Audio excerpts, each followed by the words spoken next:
Sabihin mo sa inyo, sabihin mo sa nagdadala ng kaso dito. Sir, wagan mo sila, sabihin mo.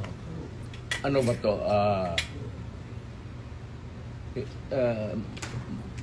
May variance kasi. Pero kung sasama ako sa iyo, huwag kang magtingin dyan, sasama ako sa iyo. Yes, sir. Thank you, sir. Total, Maraming salamat, sir. nandito naman tayo sa government facility. Yes, So, escape is not a problem. Impossible dream. Thank you, sir.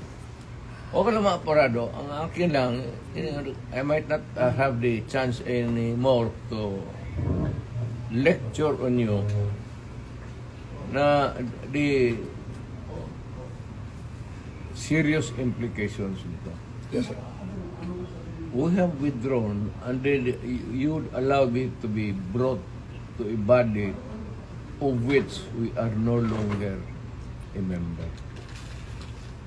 Isa yan.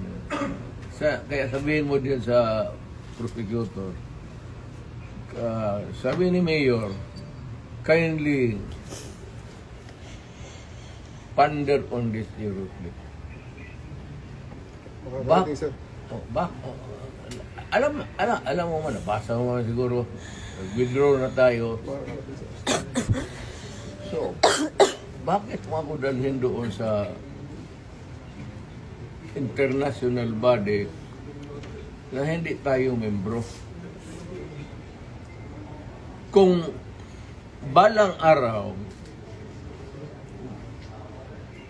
per chance, kung isa sa inyo magkakaroon ng kaso, at joking ko yung mga politika to, alam mo naman politika ito. Sabihin ko siguro, doon hatakin mo yan doon sa maligayahan kayo niyan. I'm reminding you, not because I want to, I'm not berating you actually. I'm giving you a lecture na ponder on it seriously because magkakaroon ito ng implication. Una-una, I don't know about, but my family, lalo na si Vice President, if ikaw bukas mag-presidente yan, was-was tayong lahat dito. Or on a longer term, kung tatakbo yan, mananalo yan. Dahil nga sa ginawa ninyo tuloy, ano.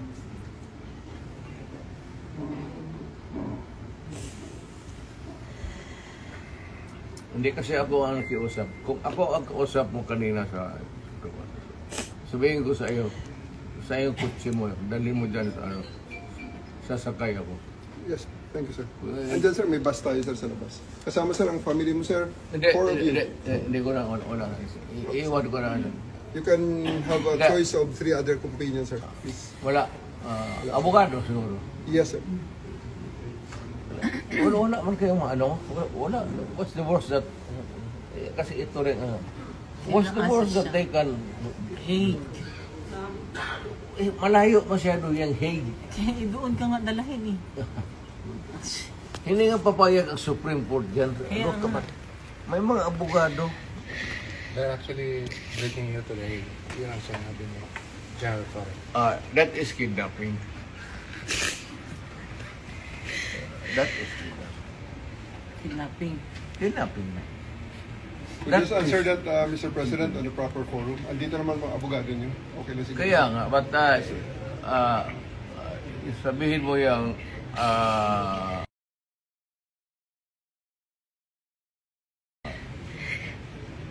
ICC is out of the question.